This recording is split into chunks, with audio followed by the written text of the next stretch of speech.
समय की धारा के विपरीत चलते हुए आइए हम धीरे धीरे उस रहस्यमय बंजर भूमि पर उतरें जिसे प्राचीन यूनानियों ने मेसोपोटामिया कहा था, जो कि प्रसिद्ध दो नदियों के बीच की उपजाऊ भूमि है।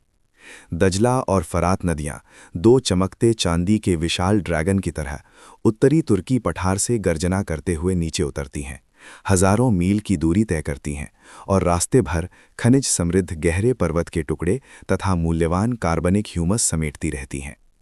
जैसे ही कैमरा धीरे धीरे पानी की सतह के करीब से गुजरता है, हम देखते हैं कि भूभाग धीरे धीरे धीरे समतल होता जा रहा है। यहाँ दोनों नदियाँ अपनी गति धीमी कर देती हैं और सूरज की रोशनी तेजी से घूमते भंवरों तथा शांत खाड़ी धाराओं के बीच बारी बारी से चमकती है, जिससे आंखों को चकाचौंध कर देने वाले सुनहरे चांदी जैसे रंग परावर्तित होते हैं। इन दोनों महान नदियों का हर साल आने वाला आवधिक बाढ़ कोई आपदा नहीं, बल्कि धरती का श्वास है। पानी के हर बार पीछे हटने के बाद वे विशाल नदी घाटी के मैदानों पर भारी, नम और उपजाऊ उपहारों की परतें बिछा देती हैं, जो प्रकृति द्वारा सावधानीपूर्वक तैयार की गई जलोढ़ मिट्टी की परतें हैं। जब हम सांस रोककर देखते हैं और कैमरा क्षितिज तक फैली नदी के किनारों पर धीरे से घूमता है, तो आप पाएंगे कि ये अभी तक न सूखे दलदल पश्चिमी एशिया के झुलसा देने वाले और शुष्क सूरज की सीधी रोशनी में एक अनूठी, लगभग धातु जैसी चांदी धूसर चमक बिखेरते हैं। ये किसी भी तरह से साधारण धूल नहीं है, बल्कि हजारों वर्षों से बहते पानी द्वारा बार बार धोई और छानी गई अत्यंत सघन बनावट वाली, बिना किसी अशुद्धि के शुद्ध चिकनी मिट्टी है। यदि आप इस समय किनारे पर टहलें तो आपके पैरों के नीचे एक नम, मुलायम और आश्चर्यजनक रूप से लचीला स्पर्श महसूस होगा। ये ना तो बजरी की तरह खुरदुरा और चुभने वाला है और ना ही सूठी बंजर भूमि की तरह फटा हुआ और अलग थलग, बल्कि इसमें लगभग भेड़ के वसा जैसे मुलायम पत्थर जैसी चिकनाई और लचीलापन है। चिकनी मिट्टी की ये सर्वव्यापी परत मेसोपोटामिया के मैदान द्वारा समस्त मानव सभ्यता को दिया गया सबसे उदार उपहार है। उस अंधेरे भोर में, जब लेखन अभी तक आकार नहीं ले पाया था, ये वही साधारण दिखने वाली नदी किनारे की गाथ थी जिसने कीलाक्षर लिपि के हजारों वर्षों तक टिके रहने की भौतिक नींव रखी। हवा में नम पानी और मिट्टी की विशिष्ट सुगंध फैली हुई थी। दो नदियों की सभ्यता के पूर्वजों ने सूक्ष्मता से देखा कि जब ये चिकनी मिट्टी अपनी नमी को पूरी तरह से खो ना चुकी हो और उनमें उत्कृष्ट प्लास्टिसिटी बनी हुई हो, तो हल्के से दबाने पर उंगलियों की शक्ति और विचारों की चिंगारी को उसमें कैद किया जा सकता था। किनारे पर घनी सरकंडों की झाड़ियों से गुजरती हवा एक नियमित और रहस्यमय सरसराहट की आवाज पैदा करती थी। ये विशाल और नम भूभाग न केवल कृषि और जीवन का पालना था, बल्कि प्रकृति द्वारा पहले से बिछाया गया एक तब चित्रफलक भी था। नदी की मिट्टी की प्रत्येक बारीक परत वहां चुपचाप प्रतीक्षा कर रही थी, सुमेरी लेखक के हाथ में पहली सरकंड की कलम का इंतजार करते हुए, ताकि इस नम स्मृतिवाहक पर मानव इतिहास को बदलने वाली पहली गहरी लेखनी उकेरी जा सके। फरात नदी के किनारे सुबह सुबह हल्की धुंध एक महीन जाली की तरह धीरे से घुमावदार नदी मार्ग को घेरे हुए थी। हवा में नम मिट्टी और नदी के पानी से बनी ठंडी खुशबू फैल रही थी, जो मेसोपोटामिया के मैदान की अनूठी आदिम गंध थी। इस समय आकाश में अभी भी नीले बैंगनी रंग का हल्का अंधेरा छाया हुआ था।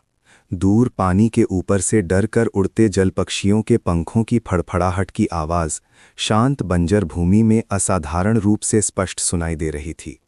एक सुमेरी लेखक नंगे पैर उस सरकंडों के झुरमुट में उतरा जो हल्की हवा में हरी लहरों की तरह गुनगुना रहा था। पैर की उंगलियों के बीच धीरे धीरे ठंडी मिट्टी के दबने का एहसास उसे याद दिला रहा था कि धरती अभी पूरी तरह से जागी नहीं थी। उसकी नज़र एक बाज की तरह तेज थी, जो घने सरकंडों के डंठलों में बार बार घूम रही थी, उस लेखन उपकरण को खोज रही थी जो विचारों के वजन को सबसे अच्छी तरह से वहन कर सके।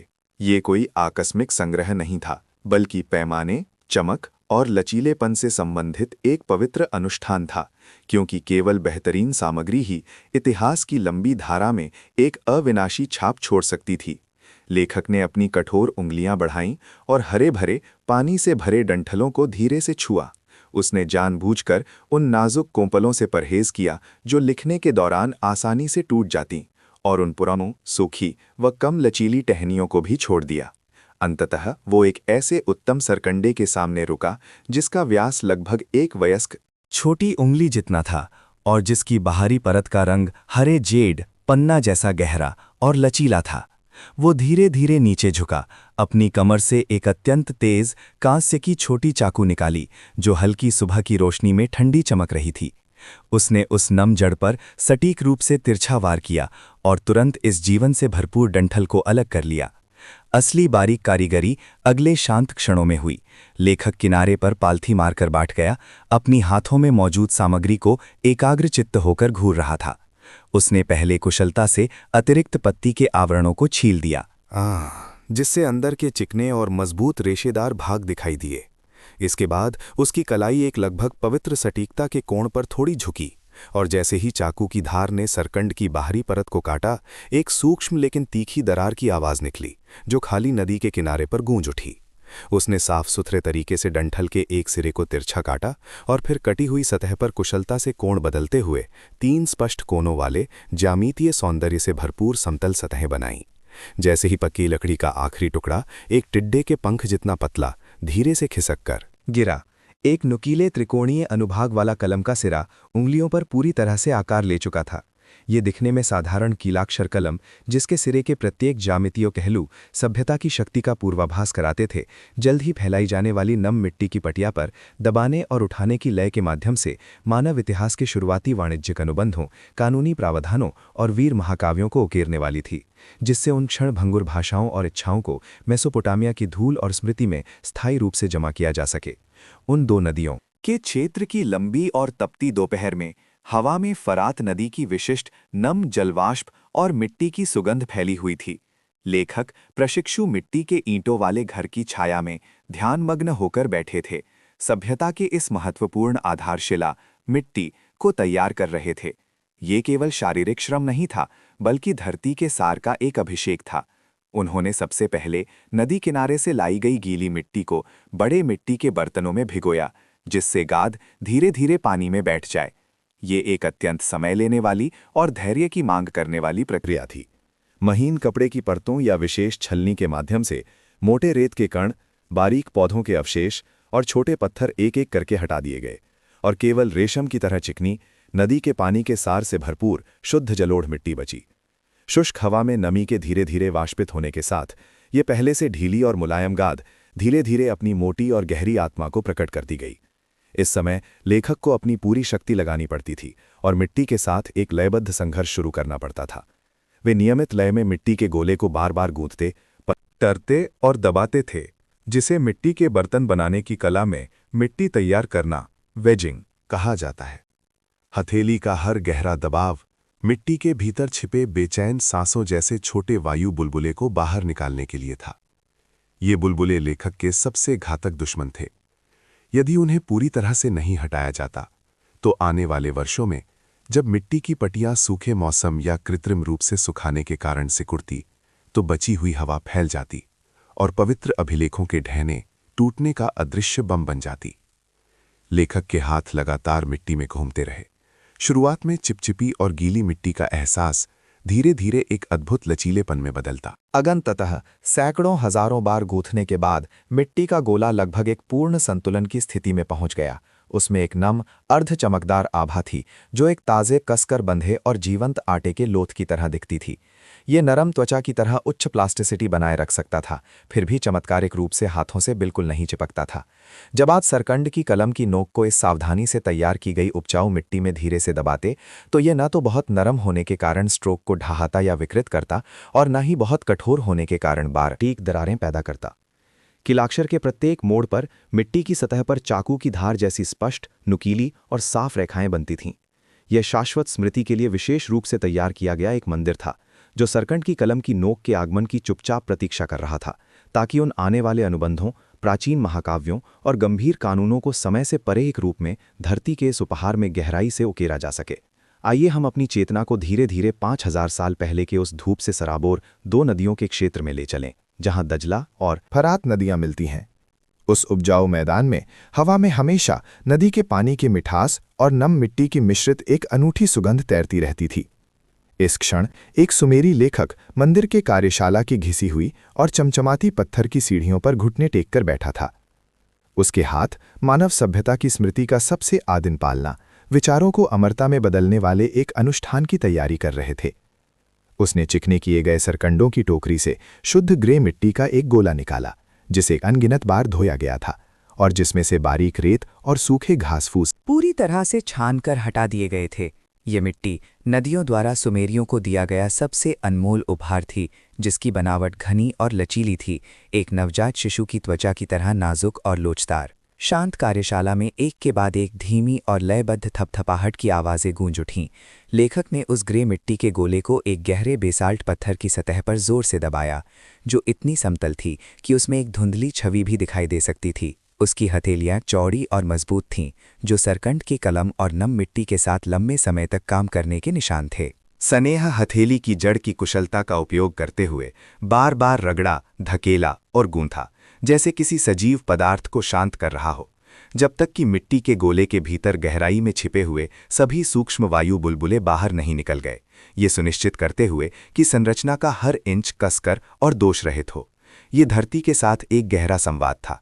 मिट्टी लेखक की उंगलियों के बीच आज्ञाकारी रूप से फैलती गई, धीरे धीरे एक अव्यवस्थित पिंड से गोल किनारों और परिष्कृत लेखाओं वाली एक सटीक आयताकार पटिया में बदल गई, या कुछ अभ्यास कक्षाओं में कड़िमा की तरह पूर्ण और समान मोटाई वाले गोलाकार खंड में गूंथी गई।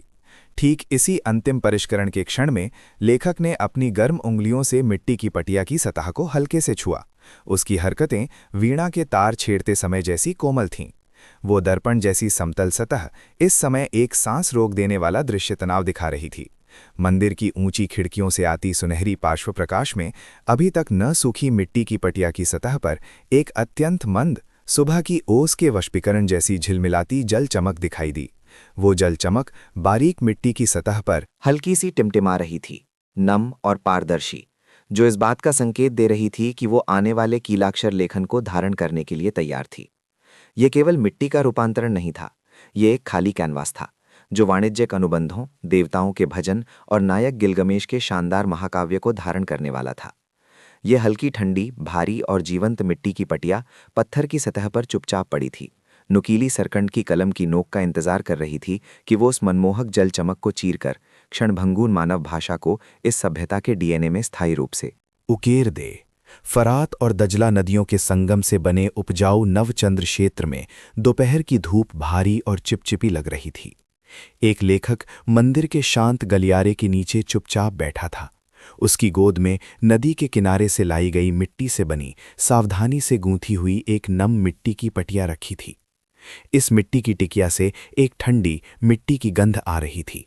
इसका रंग गहरा नीला भूरा था और इसकी बनावट जमी हुई वसा जैसी चिकनी थी, फिर भी इसमें धरती का लचीलापन था। लेखक ने अपनी सांसें सामान्य की। दाहिने हाथ में एक नुकीली सरकंड की छड़ी पड़ी हुई थी, जिसकी नोक मंद प्रकाश में तेज और शांत लग रही थी। जब उसने नोक को मिट्टी की सतह पर टिकाया, तो उसने जल्दबाजी में नहीं छेदा, बल्कि अपनी उंगलियों की स्थिर शक्ति का उपयोग करके नम माध्यम पर धीरे धीरे एक नियमित प्रतिरोध के साथ घसीटा। सरकंड की नोक के चलने के साथ आपको एक अत्यंत सूक्ष्म, रेशम पर रेत रगड़ने जैसी सरसराहट सुनाई देगी। कलम की नोक के दबाव में मिट्टी दोनों ओर हल्की सी मुड़ी, जिससे ठोस खांचे बन गए और नम सतह पर समान गहराई और छाया छोड़ दी। उसने सबसे पहले एक बैल का सिर चित्रित किया। दूर सुंदर चाप बाहर की ओर फैले हुए थे, जो शक्तिशाली बैल के सींगों को दर्शाते थे, जबकि नीचे का उल्टा त्रिभुज स्थिर थूथन का प्रतिनिधित्व करता था। ये कोई आकस्मिक चित्रकारी नहीं थी, बल्कि एक कठोर अनुवाद तर्क था, जो घास के मैदानों में दौड़ते जीवन को स्थिर लेखा-जोखा रिकॉर्ड में बदल रहा था। इसके बाद कलम की नोक फिर से मिट्टी में धंसी और सहजता से एक सीधी रेखा खींची, जिसके दोनों किनारों से छोटे व्यवस्थित ढंग से निकले हुए निशान थे। तुरंत ही एक भरा हुआ और सीधा गेहूं का दाना मिट्टी की पटिया पर जीवंत उठा, मानो मेसोपोटामिया के मैदान की हवा की सरसराहट लिए हुए हो। चित्रात्मक रिकॉर्डिंग का ये आदिम तर्क अराजक दुनिया को नियंत्रित करने की मानव महत्वाकांक्षा को दर्शाता है। उन धीरे धीरे खींची गई रेखाओं में बैल का सिर धन के संचय का प्रतिनिधित्व करता था और गेहूं की बालियां सभ्यता की निरंतरता का प्रतीक थीं। लेखक की हरकतें अत्यंत एकाग्र थीं, मानो वो बीतते समय के साथ एक मूक खेल खेल रहा हो। हर निशान सटीक होना चाहिए था, क्योंकि ये केवल प्रतीक नहीं थे, बल्कि मंदिर के गोदाम में वास्तविक जीवन यापन की सामग्री थीं। नम मिट्टी हवा में हल्की सी कांप रही थी, एक मंद चमक परावर्तित कर रही थी। प्रकाश और छाया के बीच वे सरल प्रतीक एक लगभग मूर्तिकला जैसी त्रिआयामी बनावट प्रस्तुत कर रहे थे। ये लेखन के शुरुआती प्रारंभिक रूप थे, जो अभी तक अमूर्त नियमों से पूरी तरह बंधे नहीं थे और प्रकृति के सबसे आदिम रूपों को बनाए हुए थे। इस एक खींच और एक वार के बीच सुमेरी लेखक ने क्षणभंगुर वास्तविकता को मिट्टी की शाश्वत स्मृति में गहराई से उकेरा, जिससे मानव सभ्यता के इतिहास में सबसे मनमोहक दृश्य रिकॉर्ड का अध्याय शुरू हुआ। जैसे ही फरात नदी के किनारे की शाम की धूप मंदिर के मंद और नम लेखन कक्ष में तिरछी पड़ती थी। हवा में ताज़ी खोदी गई नदी तट की चिकनी मिट्टी और फरात नदी के पानी के मिश्रण से बनी एक अनूठी सुगंध फैल जाती थी। वो सभ्यता की पहली सांस थी। शुरुआती दौर में लेखकों ने नुकीली सरकंड की छड़ी से नम और मुलायम मिट्टी की पटिया पर वस्तुओं की रूपरेखा खींचने की कोशिश की थी। हालांकि चिपचिपी पेस्ट्री जैसी नदी की मिट्टी की सतह पर रेखाएं खींचने से हमेशा अनिवार्य रूप से अव्यवस्थित मिट्टी के कण और किनारे उठाते थे, जिससे चित्रात्मक का प्रतीक धुंधले, झिझकने वाले और पहचानने में मुश्किल हो जाते थे। अतः सुमेरियों की उंगलियों पर एक गहरा तकनीकी परिवर्तन चुपचाप घटित हुआ। उन्होंने मिट्टी पर चित्र बनाने की कोशिश करना बंद कर दिया और नक्काशी जैसे दबाव की ओर मुड़ गए। लेखक ने कलम पकड़ने के तरीके को समायोजित किया। अंगूठे और तर्जनी ने त्रिकोणीय नुकीले सिरे वाले सरकंड के डंठल को कसकर पकड़ा और उसकी नोक को लगभग 30 डिग्री के सटीक झुकाव कोण पर दृढ़ता और निर्णायक रूप से उस ताज़ा समतल की गई और अभी भी धरती के तापमान वाले मिट्टी की पट्टिया में दबाया। पुत्स की एक अत्यंत सूक्ष्म फिर भी ठोस एहसास से भरी हुई आवाज़ के साथ सरकंड के रेशों और नम सिलिकेट कणों के बीच सबसे अंतरंग संपर्क हुआ। कलम की नोक ने मिट्टी में एक पूर्ण, सूखे पानी की बूंद जैसी, सामने से मोटी और भरी हुई और पीछे से तेजी से पतली, कीलाक्षय जैसी आकृति छोड़ी। ये अब प्रकृति का मात्रिक दृश्य पुनरावृत्ति नहीं था, बल्कि एक अमूर्त, शुद्ध शक्ति का संचार था। जब लेखक की उंगलियां छोटे पटिये पर कुशलता से थिरकती थीं, तो वे घने कीलाक्षर प्रतीक, पंक्तिबद्ध कुलीन सेना की तरह व्यवस्थित निश्चित रूप से पंक्तिबद्ध हो जाते थे। वे ठोस ध्वनियों का भी प्रतिनिधित्व करते थे और अमूर्त तर्क तथा अनुबंधों का भी प्रतीक थे। इस समय दोपहर की वो सुनहरी नारंगी धूप पत्थर से बनी खिड़की के फ्रेम से होकर गुजरी और प्रकाश इन अलग अलग गहराई वाले छोटे घाटियों जैसे छेदों में धीरे धीरे बहने लगा। जैसे जैसे प्रकाश का कोण बदलता गया, छेदों के अंदर की परछाइयां ज्वार की तरह घटती बढ़ती रहीं और मूलतः सपाट व निर्जीव मिट्टी की सतह प्रकाश और छाया के इन ज्यामितीय गहरे घाटियों के कारण तुरंत त्रिआयामी, गहरी और वास्तुशिल्प जैसी परतों से युक्त दिखाई देने लगी। प्रत्येक छोटी छाया की धीमी गति मानो 5000 साल पुरानी एक प्राचीन कहानी को फुसफुसा रही हो। वो लेखन का यथार्थवाद से अमूर्तता की ओर, बहती रेखाओं से ठोस निशानों की ओर एक शानदार संक्रमण था। इस उत्कीर्णन कला में मानव ने अंततः समय का सामना करने का रहस्य सीख लिया। उसने क्षणभंगुर मौखिक अनुबंधों और पौराणिक महाकाव्यों को पहाड़ों की तरह दृढ़, स्पष्ट परतों वाली शाश्वत स्मृतियों में बदलना सीखा, जिससे ये साधारण नदी किनारे की मिट्टी केवल विनम्र धूल न रहकर मानव दे के भार और सभ्यता की आत्मा को धारण करने वाले पवित्र वाहक बन गए। जब हम उस भारी लकड़ी के दरवाजे को धकेलते हैं, तो ऐसा लगता है मानो हमने 5000 साल का समय पार कर लिया हो और सुमेरी सभ्यता के केंद्र मिट्टी की पटिया के घर में आ गए हों। ये लेखन और ज्ञान को समर्पित एक मंदिर था, जहां तिरछी धूप ऊंचे संकरे प्रकाश छिद्रों से गुजरकर सुनहरी किरणों के गुच्छों में बदल जाती थी, जो शांत और धूल भरे हवा में धीरे धीरे नृत्य करती थी। कैमरा कक्षा के एक कोने पर स्थिर हो जाता है, चुपचाप उन अभी भी कोमल हाथों को देख रहा है, जो नुकीली सरकंड की छड़ी को कसकर पकड़े हुए नम और भरी हुई मिट्टी की पटिया पर एक के बाद एक गहरी और सटीक निशान छोड़ रहे हैं। हवा में दजला नदी के किनारे की नम मिट्टी की विशिष्ट गंध फैली हुई थी, जिसमें सूखी घास की हल्की सुगंध और मानव शरीर से निकलने वाली हल्की गर्मी मिली हुई थी। ये मेसोपोटामिया की भूमि का सबसे आदिम और आश्वस्त करने वाला आवाहन था। यहाँ कोई शोरगुल वाली बहस नहीं सुनाई देती, केवल सरकंड की नोक के बारीक मिट्टी में दबने से उत्पन्न होने वाली सूक्ष्म, मंद और लयबद्ध पटापटा। वो सभ्यता के प्रारंभिक चरण की सबसे पवित्र लय थी, प्रशिक्षु सांस रोककर पूरे ध्यान से उन प्रतीत होते नीरस फिर भी अत्यंत शक्तिशाली बुनियादी स्ट्रोक को दोहरा रहे थे। पहले एक लंबवत गिरा हुआ कीलाक्षर, उसके बाद एक सटीक क्षैतिज रेखा और अंत में एक तिरछी रूपरेखा। चिकनी मिट्टी की बनावट को बिल्कुल सही तरीके से तैयार किया गया था। ये ना तो इतनी सूखी होनी चाहिए थी कि दरारें पड़ें और ना ही इतनी पतली कि अक्षर धुंधले हो जाएं। उंगलियों पर महसूस होने वाला सूक्ष्म प्रतिरोध इन युवा आत्माओं को खा रहा था कि कैसे इस सब कुछ उत्पन्न करने वाली भूमि के साथ आत्मा के गहरे संवाद में संलग्न हूं। इन भविष्य के लेखकों की आंखों में ये केवल नीरस और जटिल पढ़ाई नहीं थी, बल्कि शक्ति, पवित्रता और अमरता की एकमात्र सीढ़ी थी। जैसे जैसे कैमरा धीरे धीरे और स्थिर रूप से आगे बढ़ता है, हम दीवार के कोने में अभ्यास के लिए छोड़ी गई अनगिनत मिट्टी की पट्टियां देख सकते हैं। प्रत्येक पट्टियां अनाड़ी और कांपने से लेकर कुशल और आत्मविश्वासी बनने की परिवर्तन प्रक्रिया को दर्ज करती है। विद्यालय के पिता कहे जाने वाले पुराने लेखक प्रशिक्षकों के बीच धीरे धीरे घूमते थे।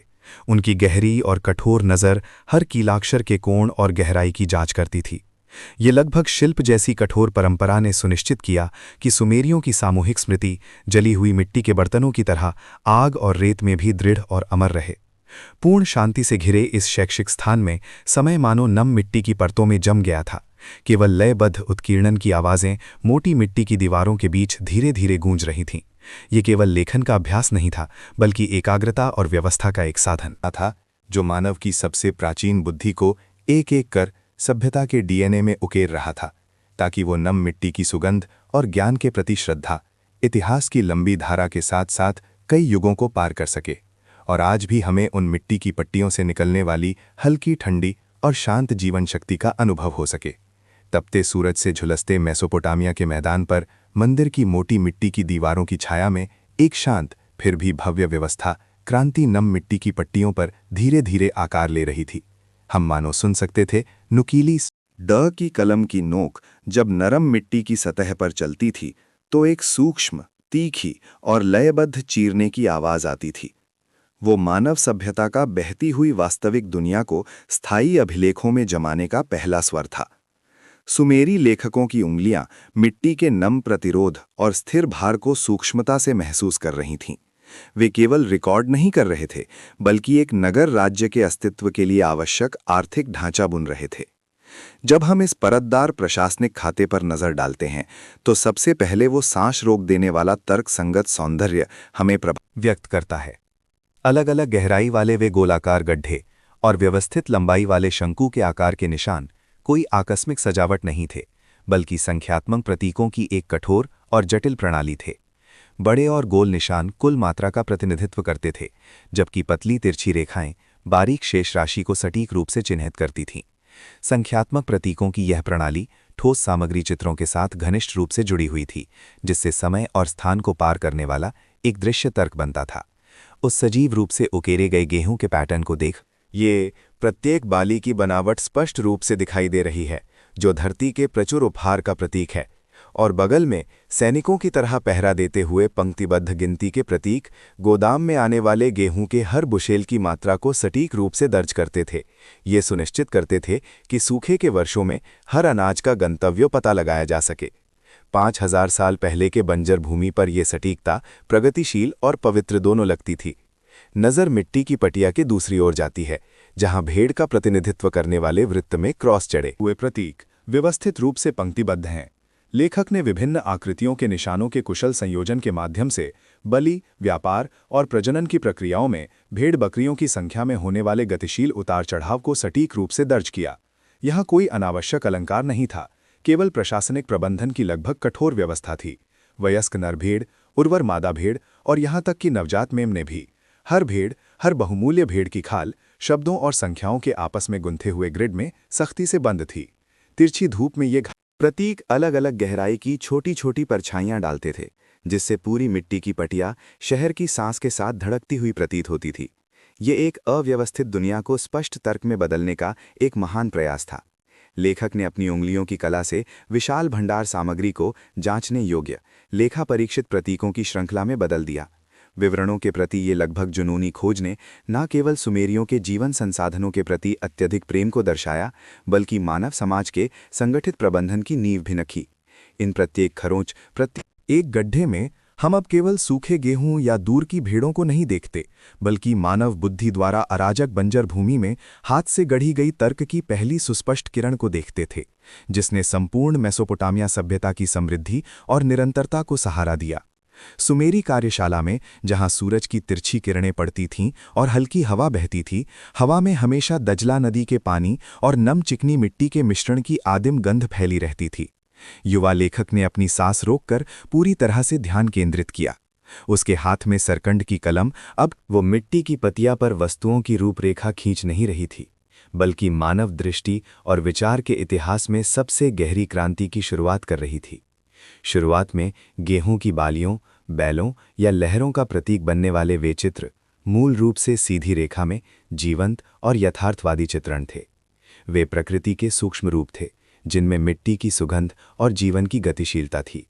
हालांकि लेखन की दक्षता की अत्यधिक खोज और मिट्टी की पटिया को पकड़ने के कोण में सूक्ष्म बदलाव के साथ, ये पैटर्न मानो समय की लंबी धारा में धीरे धीरे बाईं और 90 डिग्री झुक गए। ये परिवर्तन केवल भौतिक दिशा में 90 डिग्री का बदलाव नहीं था, बल्कि वास्तविक दुनिया का एक पूर्ण विघटन था।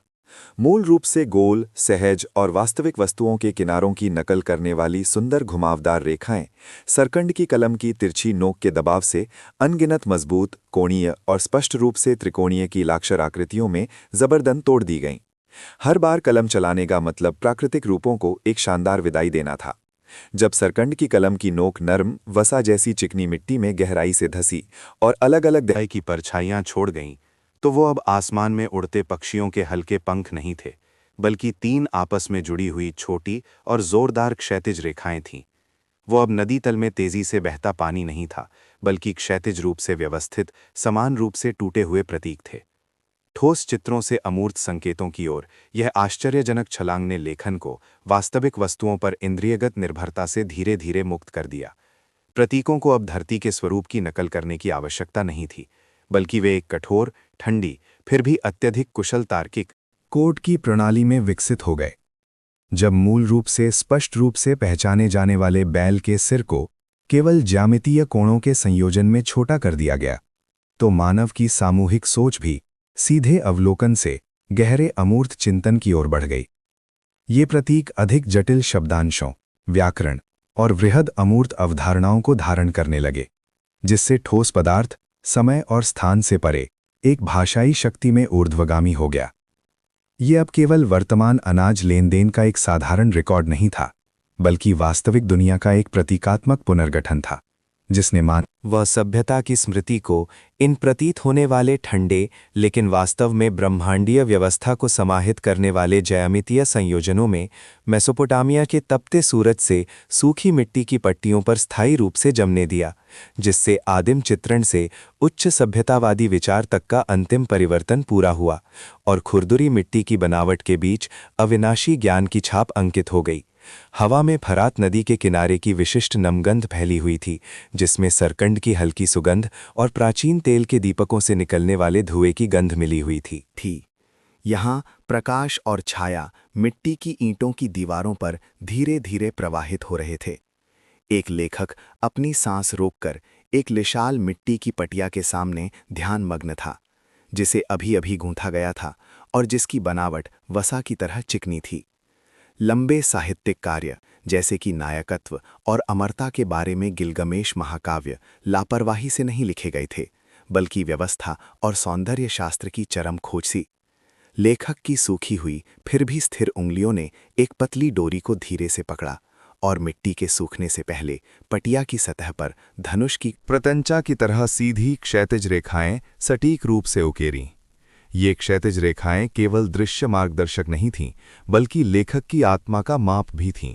ये सुनिश्चित करती थीं कि आने वाले हजारों कीलाक्षर वर्णों में प्रत्येक पंक्ति सैनिकों की पंक्ति की तरह व्यवस्थित और एक रूप हो और बिना झुकाव के देवताओं की भाषा को धारण करे।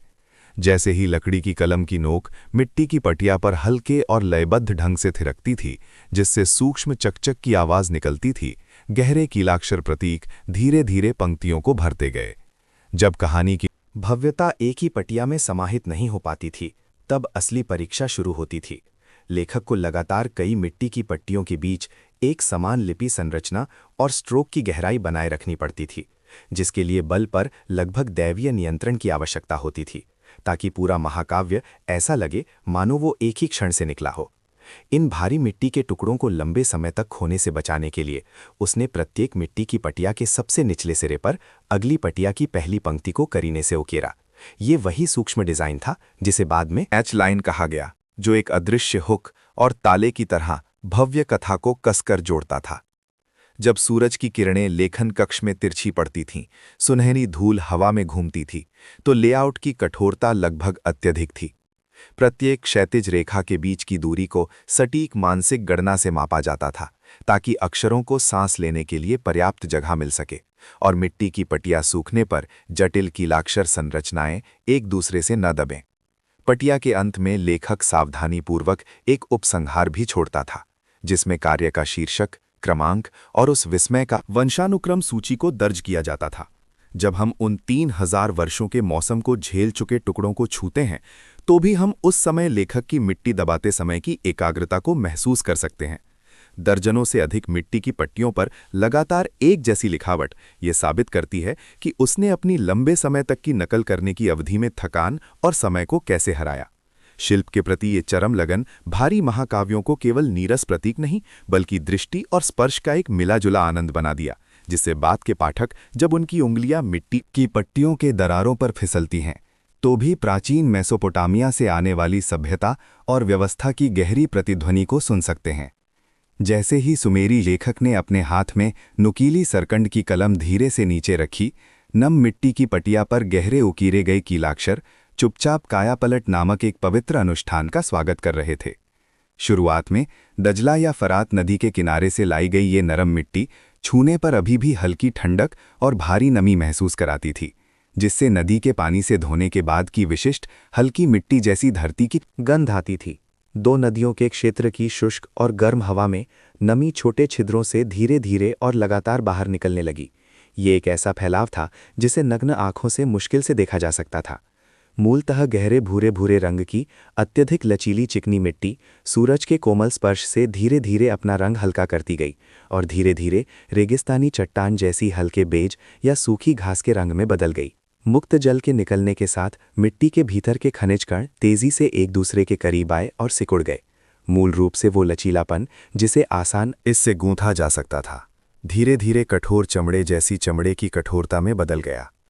इस समय की मिट्टी की पटियां हालांकि अब नरम नहीं रही थीं, फिर भी धरती के तापमान का एक हल्का सा स्पर्श बरकरार रखती थीं। हालांकि यदि हजारों वर्षों की अमरता की तलाश करनी थी, तो असली परीक्षा अभी शुरू होनी बाकी थी। जब मिट्टी की पटियां को उमस भरे भट्ठे में भेजा गया, तीव्र अग्नि का अभिषेक प्राप्त करने के लिए, तो भट्ठे के भीतर की नारंगी लाल लौ अभी तक पूरी तरह से न सूखी अक्षरों की खांचों में परावर्तित हो रही थी। उच्च तापमान के प्रभाव में रासायनिक रूप से बंधे हुए पानी का अंतिम अंश पूरी तरह से निकल गया और चिकनी मिट्टी के भीतर की आणविक संरचना में एक अपरिवर्तनीय गुणात्मक परिवर्तन हुआ। ये मिट्टी से सिरेमिक की ओर की छलांग थी। सैकड़ों डिग्री सेल्सियस तक की गर्मी की लहर में वो मूलतः नाजुक माध्यम, जो पानी के संपर्क में आते ही पिघल जाता था, आग की लाल तपिश में ग्रेनाइट जैसी अटूट पत्थरनुमा बनावट में जम गया। जब ठंडा होने के बाद मिट्टी की पटिया को फिर से उठाया गया, तो उंगलियों पर अब नम चिपचिपाहट नहीं थी, बल्कि सिरेमिक जैसी ठंडी, रगुरी और भारी बनावट महसूस हुई। बनावट का ये परिवर्तन पानी और आग का संगम था, और इससे भी बढ़कर क्षय का विरोध करने का सभ्यता का प्रयास था। विडंबना ये है कि मेसोपोटामिया के कई पुस्तकालय विनाशकारी युद्ध के कारण गलती से इन मिट्टी की पट्टियों को पूरी तरह से पका गए, जिन्हें मूल रूप से केवल प्राकृतिक रूप से सूखने के लिए छोड़ा जाना था। इसने उन्हें ढहते हुए खंडहरों और जली हुई भूमि में धूल में बदलने की बजाय अमरता का शरीर प्राप्त करने में मदद की। इस प्रकार लेखन कठोर पत्थर जैसी सामग्री में जड़ित हो गया। हजारों वर्षों तक अंधेरी मिट्टी की परतों में चुपचाप सोया रहा, जब तक आज जब हम अपनी उंगलियों से उस खुरदुरे और भारी किनारे पर फिसलते हैं, तब भी हम उस कठोर वजन को महसूस कर सकते हैं, जो नरम नमी से मुक्त होकर अंततः अमरता में स्थिर हो गया है। मेसोपोटामिया के उस झुलसे हुए बंजर भूमि के गहरे भीतर दजला और फरात नदियों से बने जलोढ़ मैदान मिट्टी और इतिहास के मिश्रण से एक गहरी सुगंध बिखेर रहे थे। हवा में हजारों वर्षों की शांति जमी हुई थी। पुरातत्वविद पीली मिट्टी के खंडहरों की परतों के बीच झुके हुए हैं। उनकी उंगलियों पर धरती का सूखा और खुरदुरा तापमान महसूस हो रहा है। हाथों में मुलायम रिसल वाले ब्रश की नोक सुनहरी धूप में धीरे धीरे हिल रही है, समय के साथ सबसे कोमल संवाद कर रही है।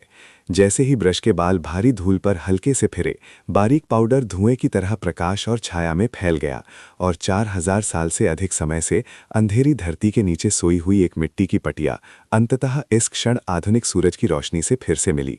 ये केवल सूखी मिट्टी का एक टुकड़ा नहीं था, बल्कि प्राचीन सुमेरी लेखकों की उंगलियों की भावनाओं और कर्तव्य का विस्तार था। जब आखिरी धूल की परत हट गई तो मिट्टी की पटिया के किनारे पर वो स्पष्ट मिट्टी में गहरी धसी हुई लेखक की उंगली का निशान अचानक फिर से प्रकट हो गया, मानो उसमें उस समय के डुबसर की उंगलियों की बची हुई गर्मी और दबाव शक्ति अभी भी मौजूद हो। विशाल सरकंड के डंठलों से तराशी गई कलम की नोकों द्वारा छोड़े गए वे कीलाक्षर निशान मिट्टी की पटिया की सतह पर गहरे और शक्तिशाली ढंग से व्यवस्थित थे। प्रत्येक निशान के गड्ढे में प्राचीन सभ्यता की लय छिपी हुई थी। उन्होंने कभी भरपूर अनाज की फसल की गहन कानून संहिता या तारों की गति के प्रति प्रारंभिक विस्मय को दर्ज किया था। सूरज की किरणें इन कोणीय शंकु के आकार के अक्षरों पर तिरछी पड़ती थीं, जिससे छोटी छोटी परछाइयां बनती थीं, जिसने इन मृत अक्षरों को प्रकाश और छाया के बीच फिर से जीवंत कर दिया।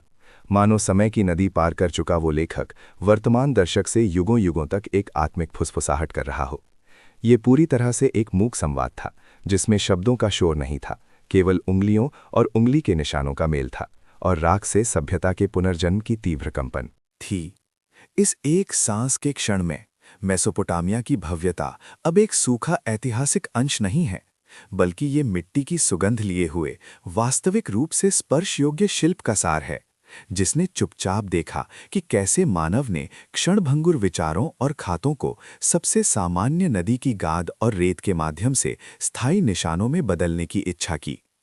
पीली मिट्टी की पहाड़ियों के नीचे भूले हुए ये अभिलेख ब्रश के हल्के स्पर्श से शब्द दर शब्द जागृत होते हैं, मानव की व्यवस्था, आस्था और ज्ञान की लालसा को इस अनादि अनंत समय स्थान संवाद में फिर से बुनते हैं, जिससे हमें अपनी हथेली के 1 इंच के भीतर मेसोपोटामिया की भूमि की गहराइयों में दबी हुई उस शाश्वत स्मृति को छूने का अवसर मिलता है।